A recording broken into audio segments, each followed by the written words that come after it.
In the Bashkirian charter, the crew are looking for the DHL plane. The two aircraft are now just over 5 kilometers apart. They are both in descent, closing at a rate of 1,300 kilometers per hour, faster than the speed of sound. It's here, descent! Stay on the left. Descend hard, descend!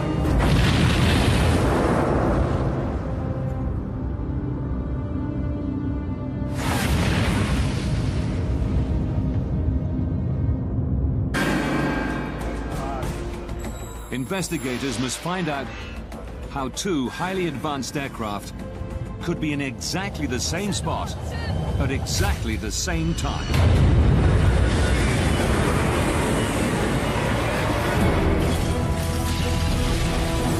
Disasters don't just happen. They're triggered by a chain of critical events. Unravel the fateful decisions in those final seconds from disaster.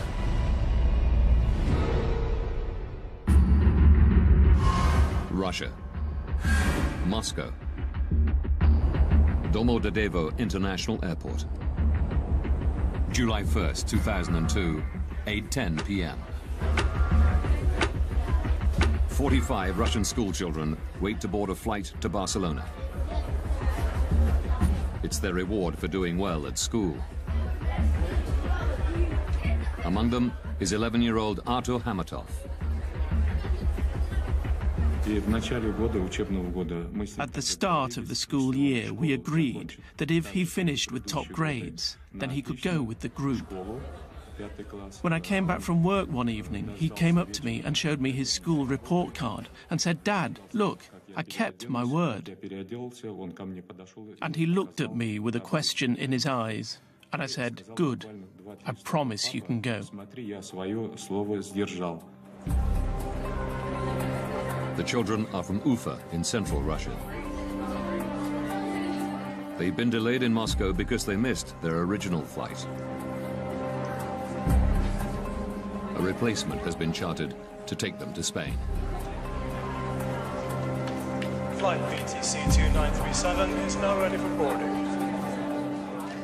Also on the flight are Svetlana Kaloyeva and her children, Konstantin and Diana. They're visiting their father, who's been working in Spain for a year and a half.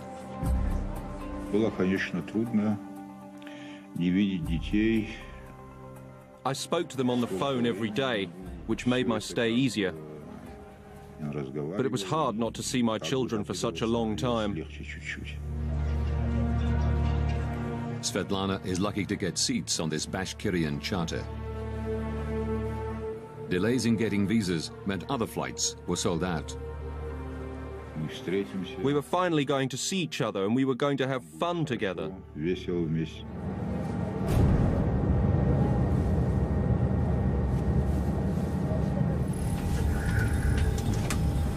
The crew complete final preparations. Дамы и господа, вас приветствует капитан корабля. Добро пожаловать на борт башкирских авиалиний.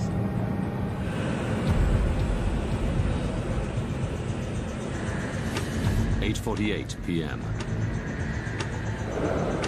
The Bashkirian charter Airlines flight BTC 2937 takes off from Moscow's Domodedovo Airport. Distance to Barcelona, 3,000 kilometers. Estimated flight time, 4 hours, 20 minutes. Switzerland. Zurich Area Control Center. 11 p.m. 35-year-old Danish-born air traffic controller Peter Nielsen is working the night shift. He and one other controller are managing a sector of airspace above eastern Switzerland and part of southwestern Germany. By day, this is one of the busiest crossroads in Europe. But at night, traffic slows down to a trickle, with only a few planes at any given time. Peter Nielsen's colleague goes on a break. Nielsen is solely responsible for all Zurich area airspace. Climb flight level N662. He sets one radar for traffic passing through his sector, and the other for planes coming into land at nearby Friedrichshafen Airport. But after 11 p.m., there are no scheduled landings. Nielsen can concentrate exclusively on passing traffic.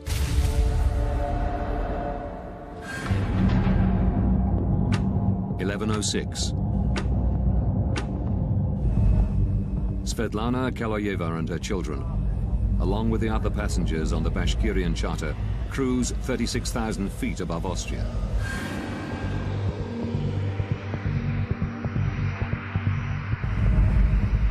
They're scheduled to arrive in Barcelona in just over 2 hours. 600 kilometers away, a DHL Boeing 757 takes off from Bergamo in Italy. Destination, Brussels. The captain and the co-pilot are the only people on board.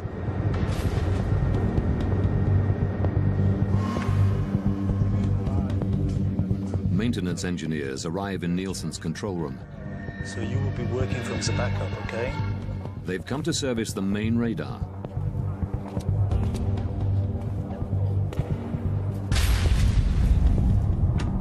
(11:21). The DHL cargo plane, flight DHX 611, enters Nielsen's airspace. The captain requests permission to climb to 36,000 feet. Swiss radar, good evening, DHX 611. DHX 611 identified. Expect a further climb in 4 to 5 minutes. Before allowing them to climb, Nielsen has to regulate traffic. Descent flight level 320. The maintenance engineers now need to work on the telephone system. Work fast, please.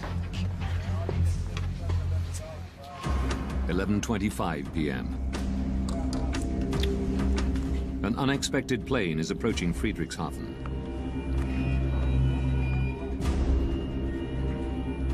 Nielsen has to switch radar stations.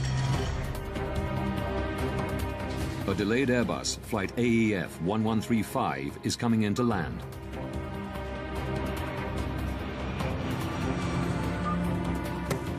He calls the airport's control tower to let them know.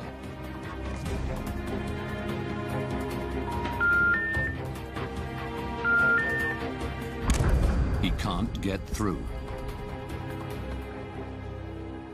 But he still has 10 minutes before the Airbus will land. So he moves back to the passing traffic radar. DHX 611. And gives the DHL cargo plane the go-ahead to climb to 36,000 feet. Climb flight level 360.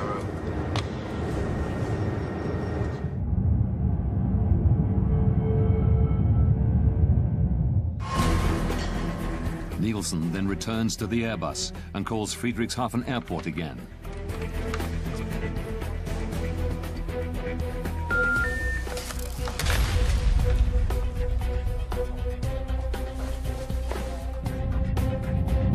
BTC 2937. The Bashkirian charter calls in as it approaches his sector. Station calling, say again?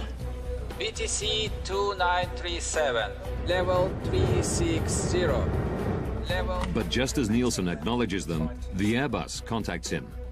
AEF 1135 is inbound. The final approach fix for ILS runway 24. I expect so. I'll call you back shortly. Nielsen calls Friedrichshafen a third time.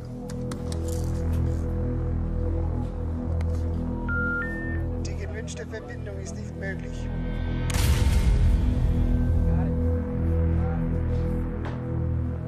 AEF 1135. He radios the Airbus and tells them to contact the airport directly.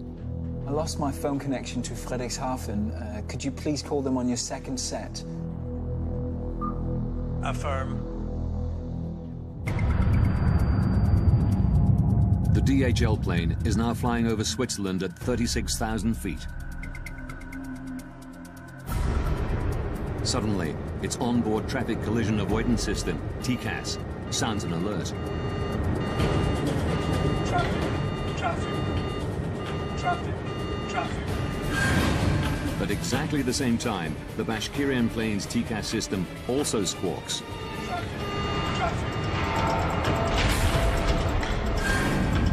The two planes are now 25 kilometers apart. They're flying at exactly the same altitude to exactly the same spot.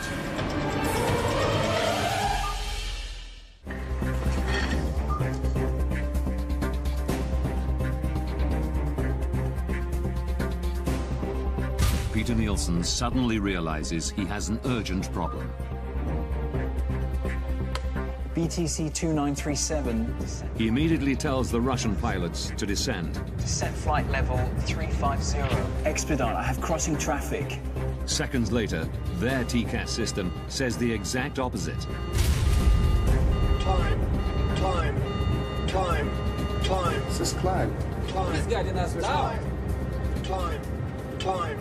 At the same time, the DHL's TCAS tells it to descend. Descend.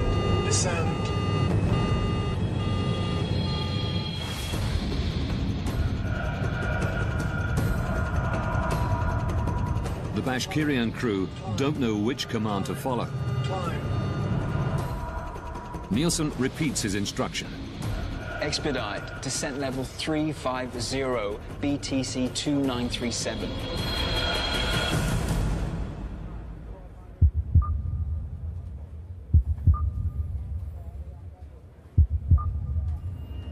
When he sees that they followed his orders, Nielsen tells them that the DHL plane is approaching from their right-hand side. We have traffic at your 2 o'clock position, now at 360. He switches back to the Airbus.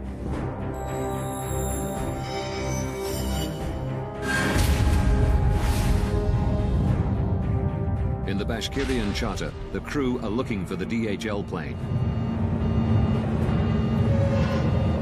The two aircraft are now just over 5 kilometers apart. They are both in descent, closing at a rate of 1,300 kilometers per hour, faster than the speed of sound. It's here, descend. Stay on the left. Descend hard, descend.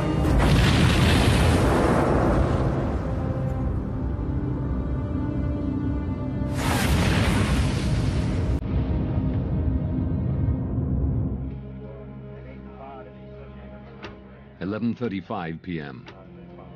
AEF 1135. The Airbus crew have finally made contact with Friedrichshafen Airport. Can we go, Friedrichshafen? Nielsen can now hand over the plane. Affirm. Bye-bye.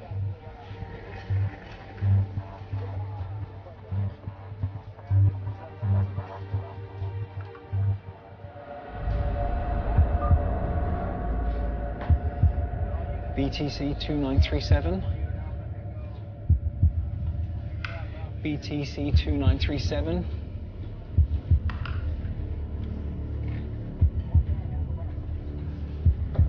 BTC 2937.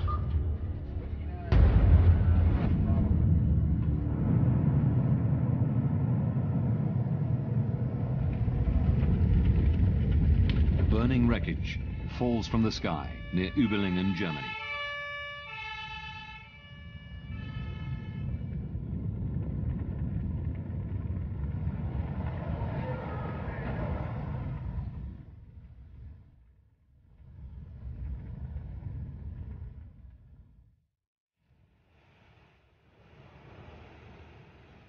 At daybreak, the police launched the biggest operation the area has ever seen.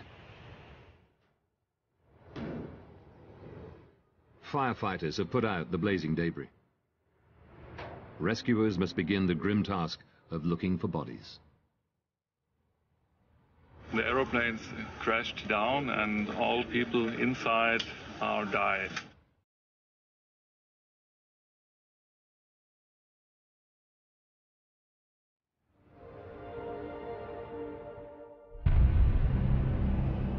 Within days, the victims' families arrive at the scene. Among them is Zulfat Hamatov, father of 11-year-old Artur. Через 2 дня мы полетели в Германию. Это был шок. Мы все были в шоке. It was a shock. Many parents were fainting when we saw the broken plane wings, the broken tail. We still hoped that these children would run in, appear from somewhere. And probably every parent believed in some miracle. Vitaly Kaloyev flies in from Barcelona, holding out for news that his wife and children were not on the flight. One has to be certain. Maybe it was not my aircraft that crashed. Maybe something else had happened. Who can know without proof? Investigators confirm his worst fears. 71 people on board the 2 planes are now confirmed dead. It is the worst civilian aircraft accident that Germany has ever seen. In an industry protected by multiple and highly advanced safety systems, how could this happen? Now, by rewinding the events of that day, and by going deep into the investigation, Traffic. we can reveal the calamitous chain of events that brought 2 planes to exactly the same spot at exactly the same time. Investigators from the BFU, Germany's Federal Bureau of Aircraft Accident Investigation, are called to the scene. Jens Friedemann is put in charge of the crash site. Die Untersuchung eines Flugunfalls. The investigation of an air accident is like a forensic investigation, a crime scene. One wants to establish the facts. Crime scene.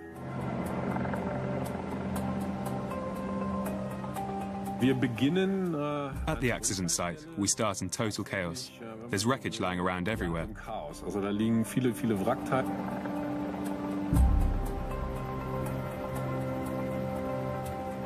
Friedemann can take nothing for granted. Not even that the 2 planes collided. 2 aircraft were in the air. Whether they had collided or just flown past each other too close and lost control, or something like that, we just didn't know. Without the black boxes, Friedemann must try to work out what happened by examining the shattered fragments of wreckage.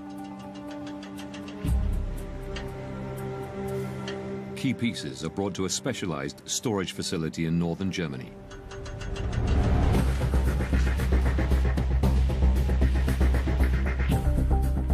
To Friedemann's eye, the mangled metal soon tells a clear story. The Boeing made contact with the Tupolev in one spot. The vertical tail section was broken off. The Tupolev was damaged around the left wing and on the left-hand side of the fuselage. There was also evidence of a collision on the underside of the right wing. The wreckage reveals that the DHL cargo plane and the Bashkirian charter did collide mid-air. We now know what happened. The question is, why did it happen? How could it happen that they got so close? At the crash site, amidst the fragmented pieces of the 2 planes, investigators have finally found what they've been looking for. The black boxes from both planes.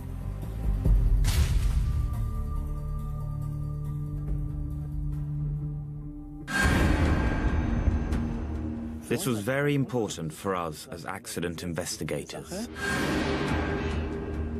The BFU's Johann Reuss joins the investigation. It is his job to analyze the contents of the recorders. The cockpit voice recorder The cockpit voice recorders help us understand what happened in the cockpit, how the pilots reach their decisions. Royce begins by examining the pilot's traffic collision avoidance system, TCAS.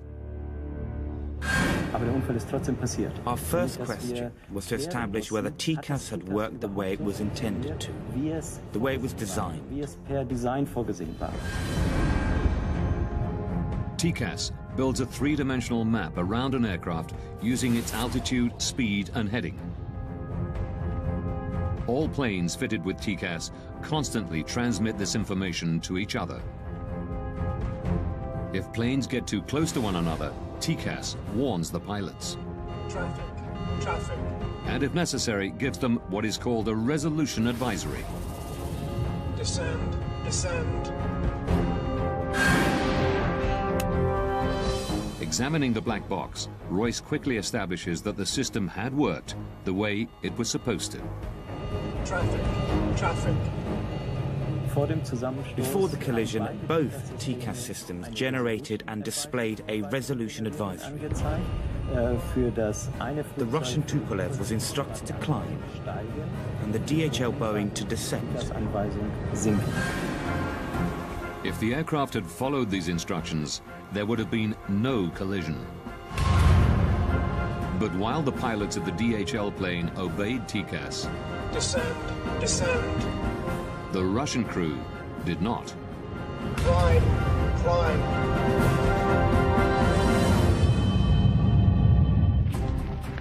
Experts from the United States are headed to the scene of the deadly mid-air collision of two aircraft in southern Germany.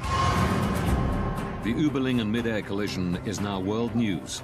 The media are speculating freely and looking for someone to blame. The pilot of the Russian plane is said to have ignored repeated instructions from air traffic controllers. Why did the TCAS device meant to avoid collisions, in this case maybe help cause one? And why didn't the Russian plane descend when first ordered? A language problem? Controller commands are always in English. Black box recordings quickly eliminate one theory. Zurich, good evening. BTC 2937, level 360. With the cockpit voice recorder, we were able to establish that language was not the problem. The Russian crew understood English perfectly well. But the recorders reveal a surprising fact. Climb, climb. This is climb. He's guiding us down. We noticed that there was an instruction from the air traffic controller. BTC 2937, descent flight level 350. And we found that at the same time, or immediately afterwards, there was also a TCAS advisory. Climb, climb. At almost exactly the same time, the Russian pilots were instructed to do two completely different things. Descent flight level 350, expedite. Now the crew needs to make a very, very fast decision. What do they do next? And we discovered that the crew had extreme difficulty making this decision. But it should have been straightforward. The two planes were flying over Germany, and European regulations clearly state that TCAS has priority over air traffic controllers. For me, there was absolutely no explanation why something like this would happen.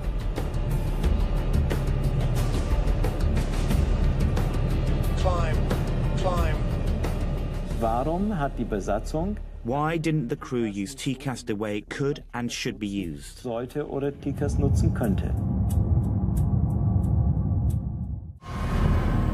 April 2001, TCAS was mandatory in most of the world. But investigators discover one notable exception: Russia. Could it be that the Russian crew did not know how to use TCAS? Rustam Mustafin is a former Bashkirian pilot. He confirms that even though not standard for domestic flights, planes flying overseas were specially fitted with TCAS. As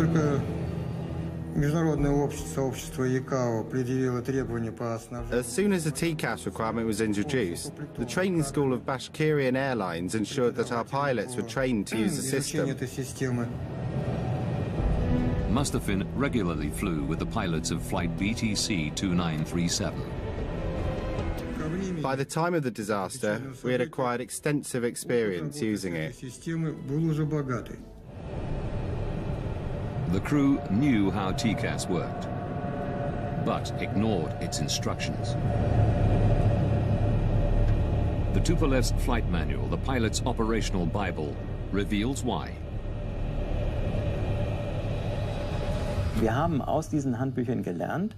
We learned from these manuals that the orders from air traffic control always have a higher priority. The operations manual at the time stated that the Air Traffic Control Command was to be given precedence over TCAS in the event of the system issuing an alert. It said that the air traffic control had the final authority. Contrary to European regulations, the Russian crew were trained to use TCAS only as an advisory system, and could choose to follow the controller's instructions if they wanted. They were following TCAS regulations, but Russian style. I would have done exactly what these guys did. I would have carried out the air traffic control command. Suddenly, we were able to understand why the crew acted the way they did. Investigators have discovered why both planes were in descent. While the DHL crew had followed TCAS, the Russian pilots obeyed air traffic control. But this doesn't answer a more basic question. TCAS is meant as a system of last resort. The planes shouldn't be close enough even to trigger it in the first place. Investigators have turned their attention to the air traffic control room. A controller must advise pilots to change altitude at least 2 minutes before a potential conflict. But Peter Nielsen didn't tell the Russian crew to descend until just 43 seconds before collision. BTC 2937 descent. Why did the air traffic controller issue the separation order so late? So late that the danger of an accident actually existed. Through shift logs and interviews, investigators learned that Nielsen was the only air traffic controller on duty on the night of July the 1st. Official Skyguide policy is to have a minimum of 2 air traffic controllers on duty at any given time. Investigators learned that it had become standard procedure at Skyguide for one controller to go on an extended break during the night shift. Tom Larsen was a close friend of Nielsen's, working alongside him for many years. The way that Peter was doing night shift, we did that all the time. There would only be one controller because there was very little traffic. Between 11 p.m. and 6 a.m., there are no scheduled landings at any of the airports in the area. But then, at about 11:25 on July the 1st, 2002, Nielsen is presented with an unexpected landing. There was an approach into Friedrichshafen Airport, which he had to coordinate. It's very unusual that one aircraft comes at that time for Friedrichshafen. I guess that the controller was a little surprised about that. Regulations state that Nielsen must contact the airport control tower before bringing the delayed plane in for landing. This should be routine. One push of a button and the phone connects directly to the Friedrichshafen tower. But records show that Nielsen can't get through. Investigators learned that because of maintenance work, Nielsen's phone system was in backup mode. Even then, the controller should be able to make a call at the push of a button. But a technical examination of the phones reveals a terrible problem.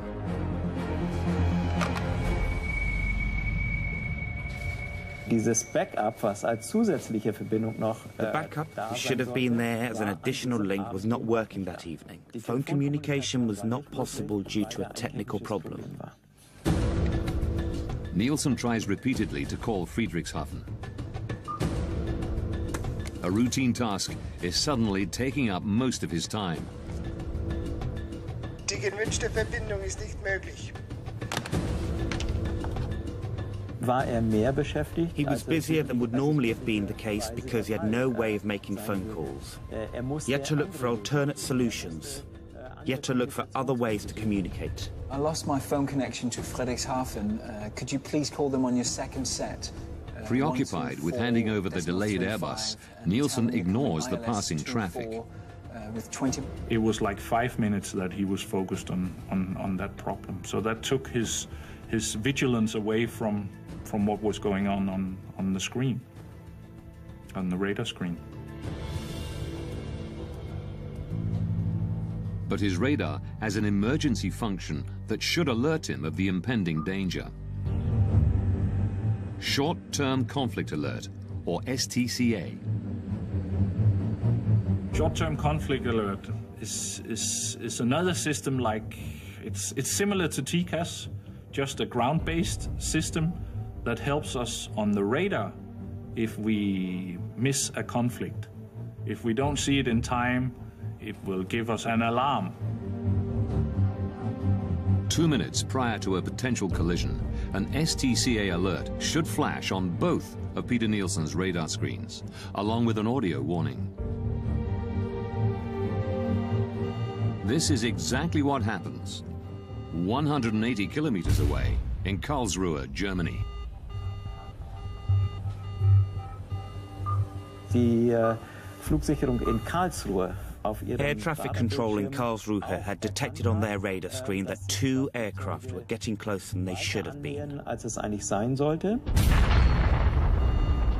Records reveal that the controller in Karlsruhe tries to call Nielsen to warn him. But Zurich's faulty backup phone system means he can't get through. Aviation rules say he isn't allowed to contact planes not in his sector unless the controller in charge has lost consciousness or has left his post. The Karlsruhe ATC decides to stick to protocol and tries calling Nielsen 11 times in total, but he never gets through. BTC 2937. Records show that Nielsen's visual STCA did not go off. Royce learns that Zurich's radar was also under maintenance, meaning it too was in backup mode.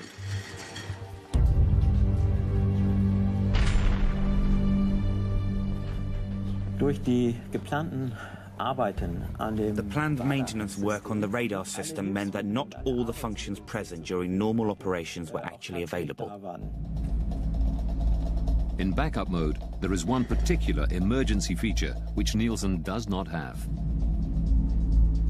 The visual STCA alarm. It's the final piece of the puzzle to explain why Nielsen didn't order the Russian plane to descend until a mere 43 seconds before collision.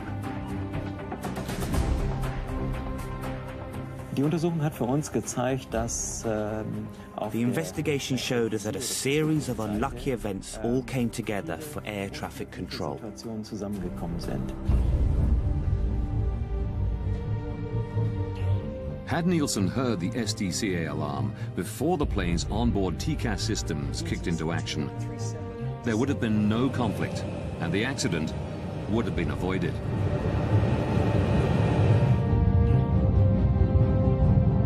But then, one final twist. 19 seconds before collision, Peter Nielsen tells the Russian pilots that the DHL plane is approaching from their right-hand side. We have traffic at your 2 o'clock position. now at 360.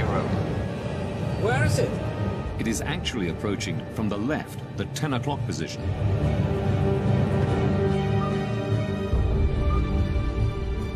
The only explanation investigators can find for this mistake is stress. It's uncertain if the Russian pilots would have had time to pull up and avoid collision, even if they had spotted the DHL plane earlier. But the records show that in the final seconds, they tried.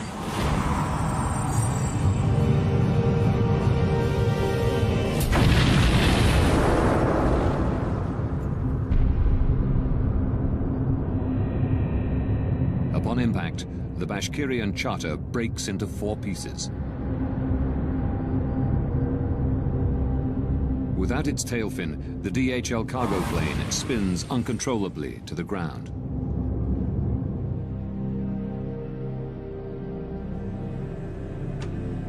February 21st, 2004. As investigators write up their final report, Vitaly Kaloyev flies to Zurich.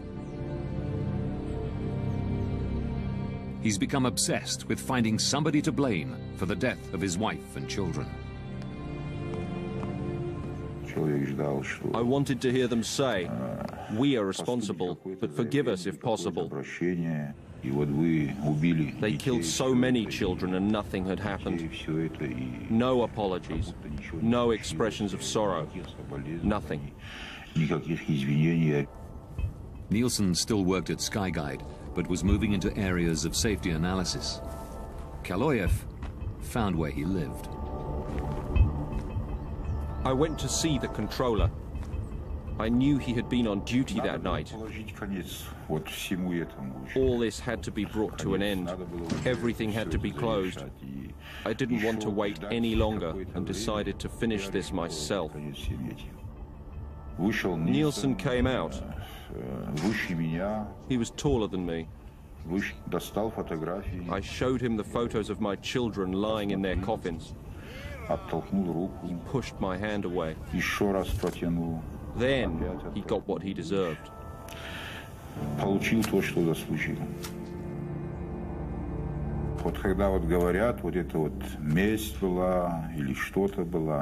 You know, some say it was revenge, but revenge is something insignificant. One is avenging when one has been deeply insulted, but this was not revenge. This was punishment.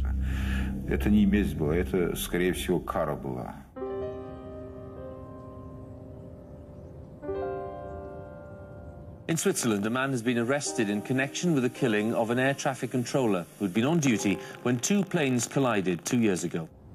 Hunted down and stabbed to death in front of his family. Murdered for a fatal mistake. Peter Nielsen was 36 years old. He and his wife had 3 children. After his arrest, Vitaly Kaloyev is held in a psychiatric institution, while the court decides whether he's mentally fit to stand trial. Kaloyev is convicted of premeditated killing and sentenced to 8 years in a Swiss prison. In November 2007, he's released after an appeal determines that he had acted with diminished responsibility because of the deaths of his wife and 2 children. Vitaly Kaloyev is unrepentant about his actions.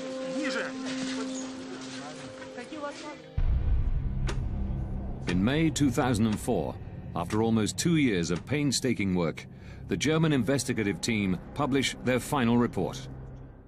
It's now possible to rewind the events of that fatal day, following the evidence uncovered during the investigation.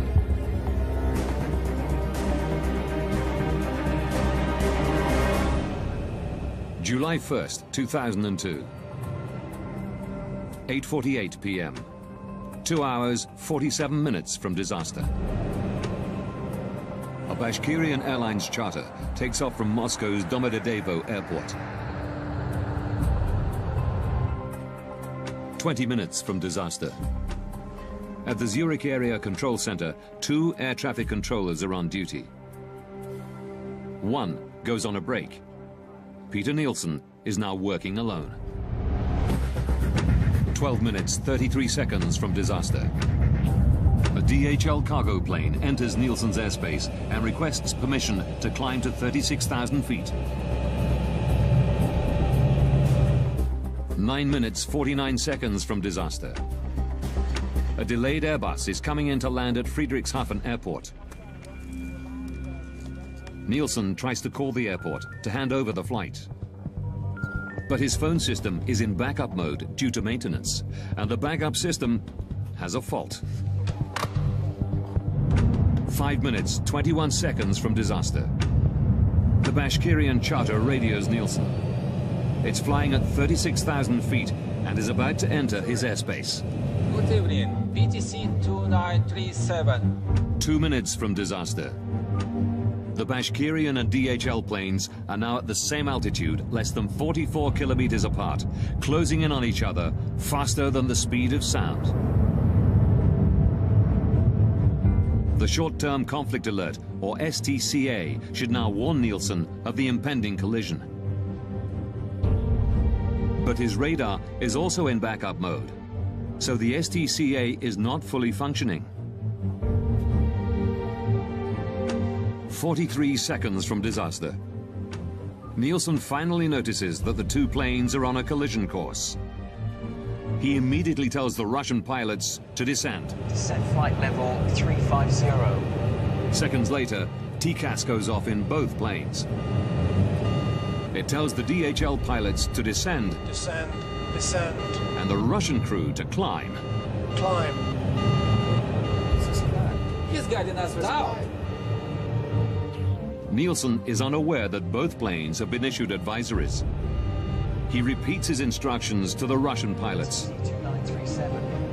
Descent flight level 3. Russian guidelines allow pilots to make their own decisions in such conflict situations. Here, they follow Nielsen's command. Both planes are now in descent.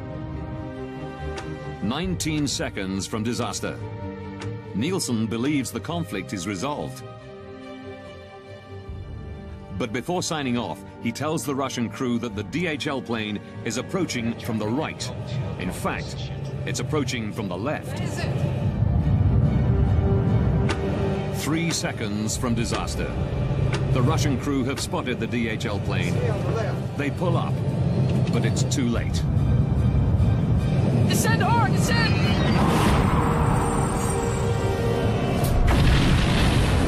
At 11:35 p.m., the planes collide 35,000 feet above the city of Überlingen, Germany.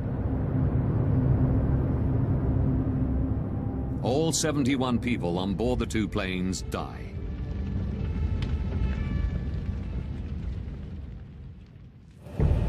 The German investigative report concluded that Peter Nielsen and the Russian pilots had made serious mistakes. But the primary cause of the accident was negligence on the part of Skyguide. In May 2004, immediately after the BFU report is published, at a press conference in Zurich, the CEO of Skyguide, Alain Rossier, issues a formal apology. Es sind auch bei uns Fehler gemacht worden und wir We too have made mistakes, and we most deeply regret this. We take responsibility, as outlined in the German investigation report.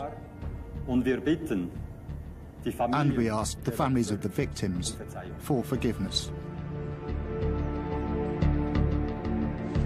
In September 2007, a Swiss court finds 4 Skyguide employees guilty of negligent homicide.